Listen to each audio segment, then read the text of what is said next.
Her many voices, her many voices, her many voices, her many voices.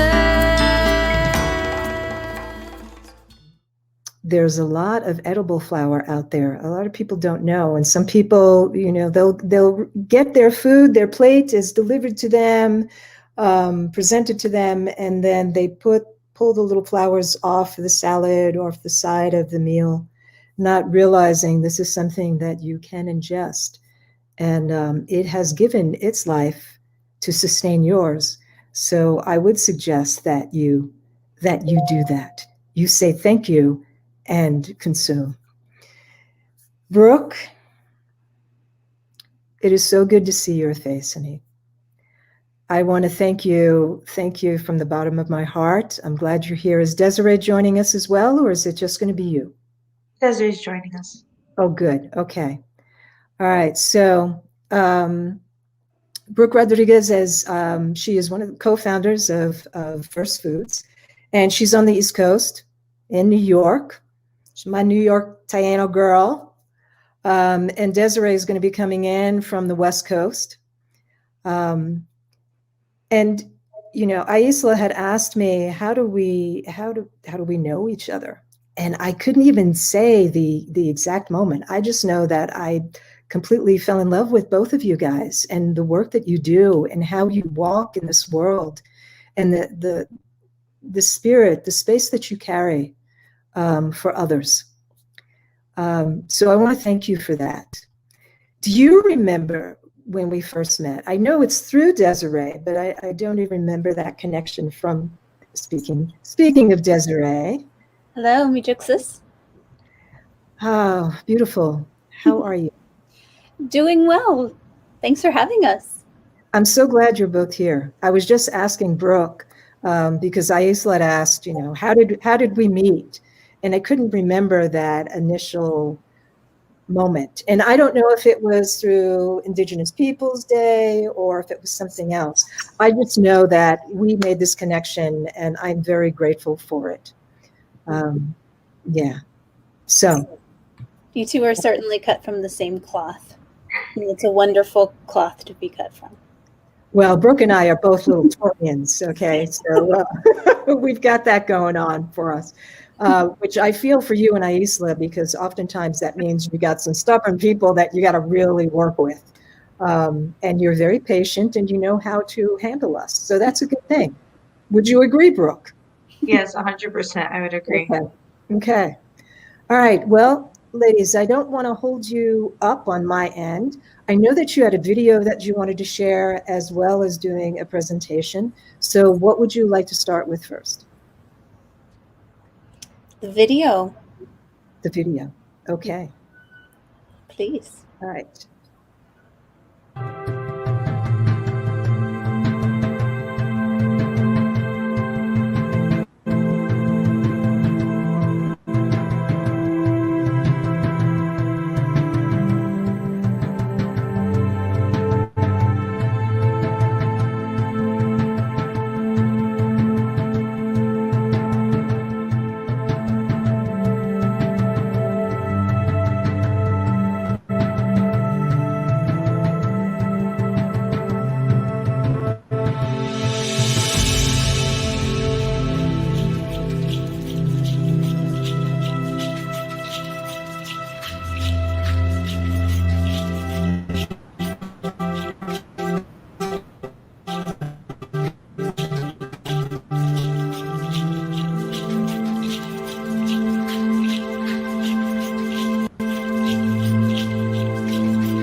That was beautiful.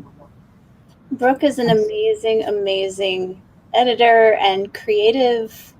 She does a lot of beautiful editing. I didn't realize that was your work, Brooke. That makes sense.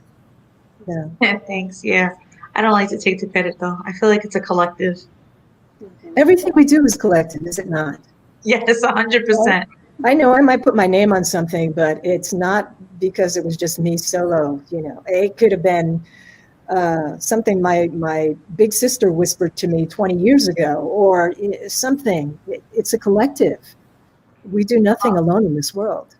100%. I feel like, especially as Taurans, like we're always paying attention to the herd, and then really our work is a collective consciousness of what has been said. Like you said, like your sister 20 years ago, or even a friend just passing by saying something, and then we just envision it and it happens. Absolutely. Yeah. And so, I want to talk for a brief moment because I know we had discussed, or at least you were talking to Aisla about the differences when we first talked about indigenous wisdom and what that kind of sparks versus indigenous knowledge. And for me, when I think about wisdom, I think about what was truly whispered to us as we entered this world, versus knowledge is what we consume during our life and what we learn along the way. So talk about that and how it applies to First Foods, please.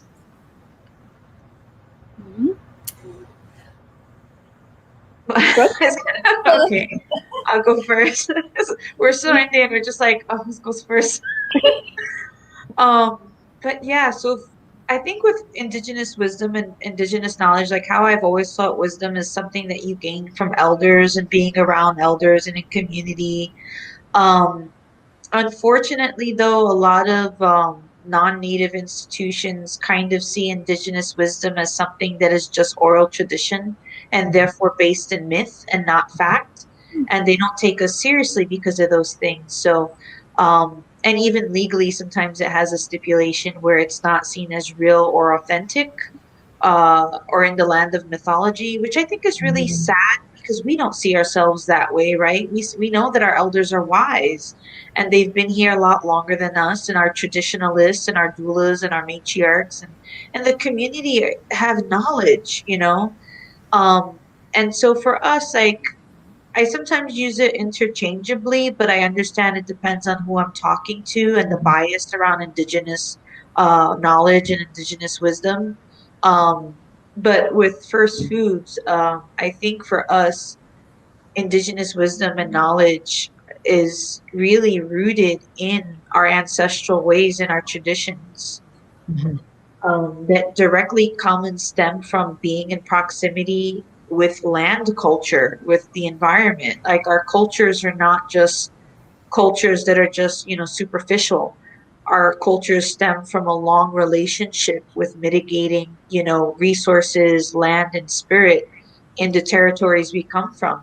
And sometimes we've come from those territories, over millenniums, not even a millennia, but in the multiples. That's a really long relationship to honor.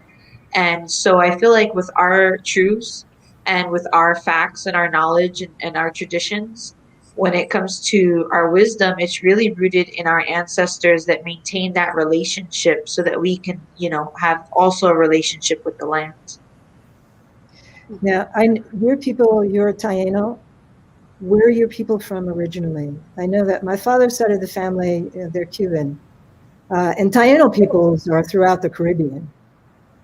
So Yeah, there's a lot of what they call Locono, like island Arawaks. So out of the three major groups, there's Garifuna, Kalinago, and then of course Taino, which is across several islands. My specific family, three of my grandparents come from, well, four of my grandparents come from Borinquen, but three of them are indigenous. One is non-native. And they come from Humacao and Arecibo, which used to be um, most likely Aribonico or like that, but just got Latinized. So Humacao and Arecibo, and then also I have some family in Guamo and close to Caguas as well. And being out from New York right now, you are on the territory of the Lenape people, the Shinnecock people. There are many different peoples that we have to acknowledge out in New York. I'm thinking you're out on the island, right? Am I correct? I am on Long Island in a section that they've labeled as Queens, which is Matinacock territory. Okay. And we are not that far from Shinnecock territory, but the whole island of Long Island, which includes Brooklyn, Queens, and the counties like Suffolk, Nassau, and stuff like that, is called Pamanaki. And that's because Pamanaki means fish. So if you look at the island, it's actually shaped like a fish. Mm-hmm. So that's where I know they don't really consider sometimes Brooklyn, Queens part of Long Island, but it is on that island. It's all in one territory. Being a born and raised New Yorker, and my mom lives in Queens, I know, I get it. Yeah. All right, Desireee, tell us about you, your people, and then let's talk First Foods and how you two created this and why. Well, I'm Miwok. Our traditional territory is in California. My family and band is all around Ione. And so we are folks who have been directly impacted by the gold rush and what stemmed from that, which it's really interesting in the partnership between Brooke and myself, where Brooke's nation was first impacted by colonization, and then ours would be subsequently last. Mm-hmm. So we have a really large span of elder input going into the positioning and thought that goes behind programming for First Foods and why we do certain things. One of the things I'm really, really proud that we do is October every year, we do a Surviving Columbus Taino-centric programming entire month because of the erasure around that experience, right? People, even other folks from other nations, we talk about Columbus, the doctrine of discovery, why and how colonization works. But then, folks don't know that, like many other Native nations, Taino people even exist, while it's simultaneously a flourishing nation within diaspora. So we do a lot of stuff like that. And we just launched 3 weeks ago our 2021 season with the support of you all at Her Many Voices Foundation.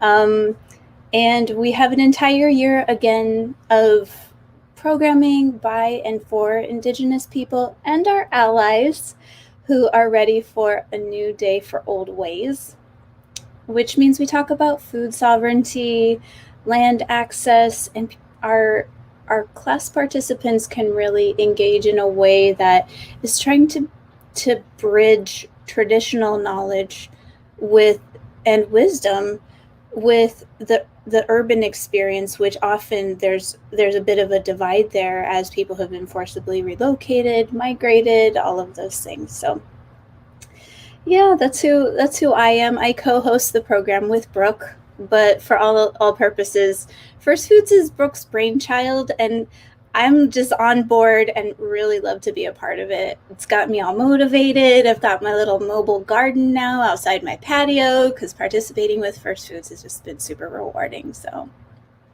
yeah. All right. So speaking to First Foods, I want to do a plug right now to make sure people know how to reach you guys. So do you have a website? I see here we've got a Facebook link. Is there Instagram? Is there a website coming up? Or what's the best way to follow you? Actually, on our page.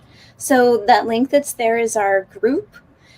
Both are feature how to get into class, how to participate, and have lots and lots and lots of content about land reconnection and all sorts of things. So we also have an Instagram. On there is a link tree that we are in as many places as possible, including YouTube. So okay, we've just covered you up. Oh, thank you. I was going to say we just covered you up, Desiree. I'm good with being covered up at this point. Okay, and I want to note, I believe that this was your artwork, Brooke. The logo that you created for First Foods Podcast. That's you, isn't it? Yeah, I got really excited and I was like, okay, if we're going to have a podcast, we got to have a corn mic. Like we just have to. It was a brilliant idea, and it's beautiful. Mhm. How long have you guys been around? At this point, I think it's 14 or 15 months. Okay. About. We're going into our second season of programming, and we launched in the middle of the pandemic. Everyone was talking about their victory gardens, and Brooke's over here like, victory gardens, sovereignty gardens, and all of a sudden, First Foods. That was brilliant, and it was perfect timing. Absolutely perfect timing. And I know for us, we've been doing these gardens. We started just about a year ago with Shannon Francis, and who's an indigenous permaculturalist, and you two know, because we thought it was important. You know, here we all are being told, don't leave your home, and we needed to do something, and we needed to occupy our brains and our souls and our children. And what better way than to plant seeds and to tend to gardens and put your hands in the soil. And science will even show you that you put your hands in the soil, it affects your brain chemistry. And boy, do we know, especially after this year, for so many people being isolated, what it could mean in order to be able to do something like grow your own food at home. Mm-hmm. I've heard, and maybe Brooke, you want to share on this, but I've heard Brooke talk about biophobia and how we're oftentimes removed from our biology and the biology of this world, the living components of this world. And so as folks were going into a pandemic where we were all only plugging in on Zoom, and suddenly that was our only source of connection, it actually fostered more biophobia. So who better and more adequately prepared to respond to that than people who understand what you just explained? You can rise up from a moment of depression by actually interacting with the enzymes in the dirt. And that's something that our communities we understand and know how to respond to, because this isn't the first pandemic that we will outlive. So. Yes, we have unleashed, we've opened Pandora's box. We really have. So, yeah, when it comes to biophobia, I think what's really important for us at First Foods is that we start to indigenize wellness. So in order to do that, we have to look at what actually had occurred to our people, whether we were relocated or whether we were put on smaller allotments, like reservations and stuff like that. It restricted land access. So we had a mass, basically land theft that happened to indigenous people across the Americas, and restricting land access and movement, right? So for many years, if you left the reservation, it was legal for settlers to actually kill you. And so this produces a large amount of reliance on food systems that are colonial. And then, of course, things like killing off the buffalo, and in other nations, talking about plains people. But it's important to bring up because biophobia is essentially the fear of the natural world, right? But for me, I don't think it's like a dread thing. What I see is, especially with relocated nations or relocated natives, like urban indigenous people, they might be leery to eat from a tree or to eat from the ground because of, it's not from a store, a supermarket. So our visuals or optics have changed, and it's created like a cultural palette of the foods we like to eat that has changed, and it's created an optics change in this biophobia. And so for us, indigenizing wellness is basically by promoting pride in traditional foods, that these foods that you only really see in really top end stores or high restaurants are actually indigenous foods. And they've just been, just rearranged for us to not be visible to us anymore.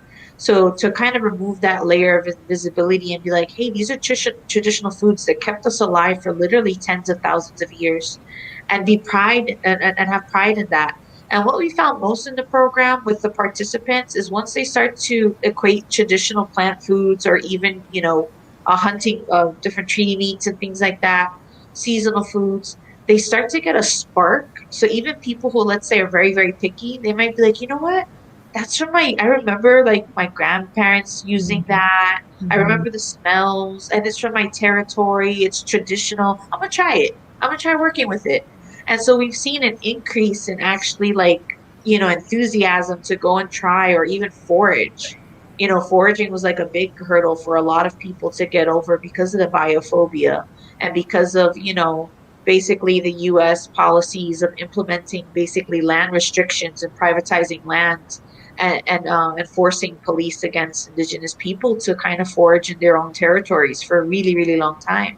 So we've been finding that through programs like First Foods and through all of our traditionalists that come on and all of our speakers, they are just invigorating like a movement of, not only land back, but food back and food traditions and food systems back. Yeah, and also a note of remember that people will go to the stores and they want those large strawberries, right? That's how they What are. has been put into this to create that sort of thing? Stick to the little strawberries. They're the sweet, natural ones that are growing in the backyard kind of thing. Pay attention to what it is that you are ingesting. What are you doing with your food? What are you doing with your soil? How are you tending to these sort of things? Yeah. Where are we on time? I think we've come to. Yeah, I think we're getting flagged by I Aisha. think we're getting flagged. Yes. Next, thank you so much for having us, Alicia, and for the just continued cheerleading and encouragement and just presence. I really loved this morning that you also started it out with Lee and a prayer like that. So thank you for continuing to model that for us. I thought it was very important. It was very important. Yeah, we have to have our elders leading, and we have to have that time. Yeah. Ladies, thank you so very much. I look forward to having more time with you. We do too. Yeah, you guys are just amazing, and we always love working with you. And I couldn't have asked for a better support team and just general human beings to be in our lives because you just are just fabulous people. Thank you, thank you, thank you. All right, I hope you stick around and watch more because we've got plenty coming up, and we are being flagged, and we have some. I shouldn't say, I guess I can say younger voices from Earth Guardians that are coming on in a moment here. Yeah. So stick around, and thank you so very much. Much love to you both. Bye. Bye-bye.